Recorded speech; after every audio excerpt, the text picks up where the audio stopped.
Okay, well, good afternoon, everyone. My name is Mark Tyrer. It's my pleasure to chair this final session, and it's also my pleasure to introduce Victor SAOUMA, who's going to speak on the diagnosis and prognosis of AR-affected structures. Victor, the floor is yours. Thank you, Mark. Good afternoon, everybody. My name is Victor SAOUMA. I'm a faculty here at the University of Colorado in Boulder, where I am 7 hours behind you. So my apology for the mishap of this morning. I wasn't carefully checking the time. Nevertheless, here we are, and I'd like to briefly talk to you about a summary of the activity of a committee that has a pleasure to chair, and the committee is Diagnosis and Prognosis of AR-affected structure. My presentation is going to be pretty simple and probably short, so please feel free to interrupt at any time if you have a question. I have the benefit of having the galley proof of our publication, and incidentally, this would be the only report, only formal publication of our committee. It's all synthesized in that book. So we have all heard many times about the issue affecting the aging of our infrastructure, and this is indeed a major problem. And I must confess that many years ago, as a structural engineer faculty looking mostly at the analysis of structure, I'm not really a material scientist, I was puzzled as to why is there so much emphasis placed on determining whether a particular aggregate is reactive, whether we do have AAR, or how we can mitigate the effect of AR. Whereas for me, from my point of view, one of the most important questions is, okay, we do have AAR, let's accept it, it's present. What's next? Well, what's next is we need to eventually perform a structural assessment. To perform properly a structural assessment of the structure via the finite element method, we need to have some idea about when would, for how long would the expansion continue, when would it stop, and what would be the maximum expansion. Of course, those are very difficult questions, but those are essential ones. And those are preludes to a proper nonlinear finite element analysis. My understanding is that in the past, this was not oftenly addressed. Oftentimes, a petrographer would come and make a qualitative assessment of the extent of the reaction, and some important decision was made primarily on the basis of such an observation. We need to go beyond that. We need to go beyond that, and something that I've been hammering in my committee is that ASR is such a complex phenomenon that it cannot be addressed by one single community or by one single set of expertise.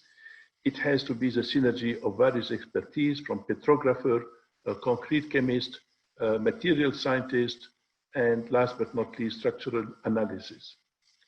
And the problem is quite complex. The information has been laying around in various publications, in reports, in theses, but never assembled into one single authoritative source. And that was, if you want, the driving force of our committee. I have highlighted here the fact that I was recently involved in a case in the US where a major decision about the safety of a nuclear reactor was made with very ill-informed decision, with very superficial analysis, and that was even more an impetus for me to embark in this adventure. I must confess that I was pretty naive when I first started about how we shall proceed. About what would be the ultimate objective. Of course, early on, what we were looking mostly is at expansion tests. There was a number of expansion tests proposed by various researchers, France, Canada, US, and Japan, Switzerland, mostly. So naively, I thought, well, maybe we can, as a committee, get together and find out what is best, take the best of various tests and come up with one single recommendation.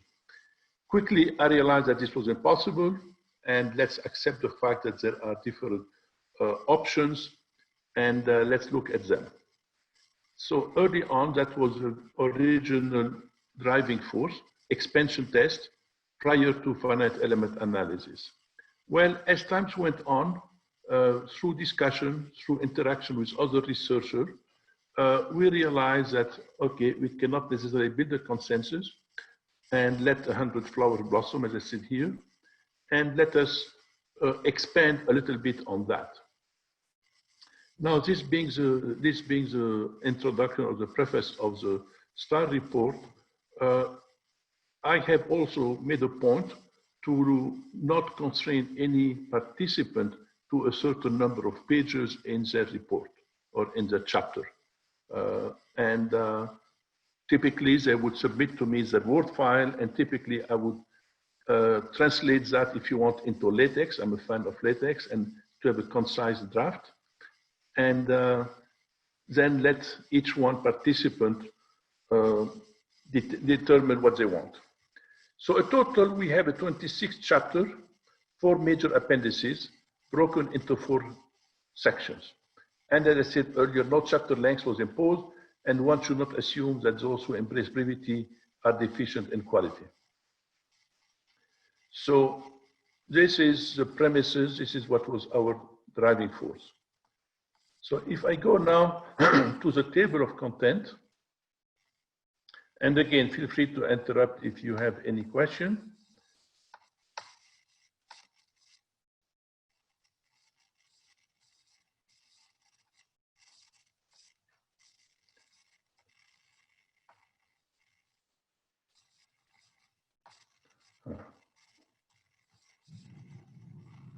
Okay, here we are. So the first part is diagnosis. So as the title says, diagnosis and prognosis. And again, early on, some of these topics here were not envisioned, but through interaction with the various committee members, we felt that there was a need to address them. So following some introduction by Andreas Niemann and Tetsuya Katayama, who were great participants from Switzerland and Japan, there was an assessment of damage expansion in chapter 2, but we also felt there was a need to be able to have field assessment of ASR structure. That was not originally planned in our committee. We felt that there was enough interest in that, and we had a great contribution from various authors from Switzerland, mostly from EDF, France, and the US. That is for field assessment of ASR affected structure. That is, how do you go to the site, whether a dam, a bridge, a nuclear reactor, and assess the degree of deterioration. It was also important to have one case study of monitoring, being in Boulder, one or two far from Denver, where we have the Bureau of Reclamation. For those who don't know, the Bureau of Reclamation is in charge of the operation of water resources west of the Mississippi, and they have hundreds of dams. And they have a couple of prominent dams which are suffering from ASR, such as Semino Dam. So the Bureau of Reclamation has an impressive array of monitoring scheme. And so they have contributed a chapter on how is it that the Bureau of Reclamation monitor ASR in the field. Which brings me to part 2. Part 2 was the original objective of our committee, accelerated expansion test. A number of methods have been proposed. So we start in a summary of all the methods, tabulating and contrasting and comparing them. Of course, we don't try to say which one is better, we just compare them, and that is in the summary. From here onward, we have a series of chapters in which each contributor discuss the procedures they follow for accelerated expansion tests. So all those chapters have accelerated expansion test: Japan, Switzerland, ISR, which was a former LCPC, Canadian, and Toulouse, Solier, and Jonathan Wood from the UK. Well, that's good. This is on paper, this is theory. We prepared ourselves from a round-robin expansion test, which was set up by EPRI. EPRI is Electric Power Research Institute in the US. They have funded the University of Tennessee. They asked them to cast some block of concrete with ASR, and then the University of Tennessee has shipped specimen to various researchers who wanted, and asked the researcher to make prediction. So that was a mean to compare the results. So what we have done in here, in part 3, all what we have done is to transcribe or to put in the report submitted by the various contributors. For instance, chapter 13, Japan, early on, the Japanese have submitted their procedure, its theory. In chapter 13, it is application, it is a written report for the assessment of ASR expansion in a block of concrete prepared at the University of Tennessee, which was also sent to other researchers. So again, each one of those researchers have participated. The only participant here who was not submitted a proposal, a procedure, is our colleague in Portugal. Now we have a series of accelerated expansion tests. That's not enough to just put down those reports.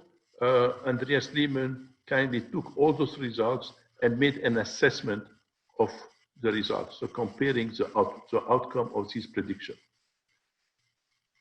Well, as I mentioned earlier, the expansion test ultimately was nothing else from my point of view than a prelude to a finite element assessment. But the finite element is going to need the kinetic of the reaction plus other information. At that point, how good is a finite element analysis? Many researchers, many companies have claimed that they can do finite element analysis of ASR affected structure. Well, how good are those programs? Can they model various aspects, various idiosyncrasies which are peculiar to the ASR? For instance, temperature dependence, humidity dependence, the stress-induced anisotropy. So we have prepared a series of 12 simple problems, either at the material level, at the structural component level, or at the structure level. And those are summarized in chapter 21. So 21 is a benchmark problem for AR, FEA code validation. And then we sent it out. Some participants say, okay, I do have a finite element code. Let me prove to you that I can capture the various aspects of ASR, and here are my results. So again, the Toulouse colleague, the IFSTAR or LCPC colleague, but also Hydro-Quebec. Hydro-Quebec, as you may know, they have a couple of large dams in Canada which are suffering from ASR. They have their own finite element code, so they contributed to our report. Myself here with my code Merlin, and also the University of Tokyo. So these are not necessarily researchers who have contributed to expansion tests. Those are researchers who are more on the finite element analysis. And they have attempted to analyze the test problem in our numerical benchmark. So again, in summary, there were two benchmarks, one benchmark for experimental and the other benchmark for numerical finite element studies. Then we have a series of appendices, and some of them are more important than others from my point of view, from laboratory to field. This addresses a crucial question. Okay, it's great, we obtain such an expansion in the laboratory under certain conditions, but how is the expansion in the field? And so Appendix A attempt to address this question, probably from a more theoretical point of view than some people would like it to be. I believe this is an issue which has been addressed by the parallel RILEM Committee on ASR. It remains an open, important question to be addressed. Though we do have some analytical tool which would help us to address that question with some degree of uncertainty.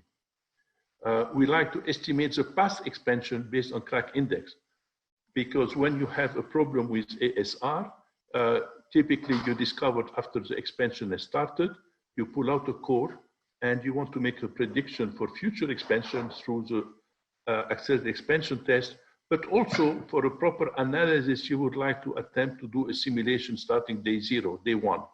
So you need to have an idea about how much past expansion has taken place. Tetsuya Katayama has a nice, elegant procedure to make an estimate of past expansion based on the crack index. And I may add in this context, he basically attempts to capture the Larive equation for expansion. Another one important chapter here is a petrographic based assessment related to Appendix B. So this is, in a nutshell, the highlight of our report. Again, we opted not to have individual segment of it published in the RILEM journal. We felt it would be best if it is all captured in one single document, and it had been submitted to RILEM some time ago. And my understanding from the publisher is that it should be out very soon, maybe around October. I've already seen the galley proof. We have received many corrections from the authors, and so hopefully this will be ready to be deployed very soon by Springer. So that summarizes my presentation. If there are questions, I'd be more than happy to answer them. Well, I invite questions in the questions and answers box. Nobody's sent anything yet, Victor, but would you mind staying online for a minute and just see if there are any final questions? Sure. It is getting late in the day, and I think everybody's ready for that long-awaited cup of coffee. But thank you. That's a very comprehensive view of what is obviously a very substantial project. Yeah, we try to fill up a gap here in the state of knowledge. As I mentioned earlier, for my taste, there was maybe too much research or a lot of research on do we have ASR, how do we mitigate ASR? We know that there's no longer good aggregate around the world, so how can we use some aggregate which otherwise would have been perceived as bad aggregate for ASR? Those are all of course. But at the end of the day, we do have structure with ASR. What do we do with that? For instance, Semino Dam for reclamation, it's a large dam subject from ASR. The big question is, do we wait or do we have to replace it? Do we monitor it? Same question with Maktakwak Dam. Same question with Seabrook nuclear reactor, which is suffering from ASR. Bridges, yes. So personally, my emphasis has been on dam and nuclear reactors. Suffering from ASR, of course. Yes, of course, of course. Ah, yes, we've got a question just arrived. This is from El Velasquez. As a product from the study, is there a recommendation regarding standards, norms, or ways to measure AAR? No, I mean, measure AAR. We have to understand what do we mean by measure AAR. We want to know what is the expansion in laboratory test. There is expansion AAR in the field or in the laboratory. In the laboratory, we have come up with about 5 or 6 testing procedures to have accelerated expansion. We have not tried to conclude saying this is one better, this is the other one. Solution A is better than solution B. Let the reader decide which one they feel more comfortable in using. Sure, sure. And there's a question from Raman Mangabai here, at least I presume it's Raman. With specifications to reduce AR, this is not reduces the problems. I'm not quite sure what he's asking there. Can you read that, Victor? Or is it only me that can read it? You're the only one who can read. Let me see if I can go to the chat segment here, which I do not see. Okay. Raman writes, with specifications to reduce AAR, has this not reduced, I guess he means reduced, has this not reduced the problem? Well, we're mixing 2 issues here. We are not, in my committee, forgive me, in this committee, yeah, dealing with existing structure. Some of those structures have been built 20, 30 years ago, at which time there was no measure taken to mitigate ASR. Sure. So that question is irrelevant, if I may use that term. We do have structure, old structure suffering from ASR. How do we handle it? So let's not confuse issues. There are other research. How do we mitigate? And yes, if we take all the proper measure to mitigate ASR, hopefully 20 years from now, they would have no need for this report. Okay. Okay, well, thank you very much. Well, I think that concludes the questions. So it remains to me now to thank you, Victor, for an excellent presentation, and to thank everybody for their involvement in the session this afternoon, and to formally bring this afternoon's session to a close. So thank you, everybody. See you in the morning. Thank you. Bye-bye.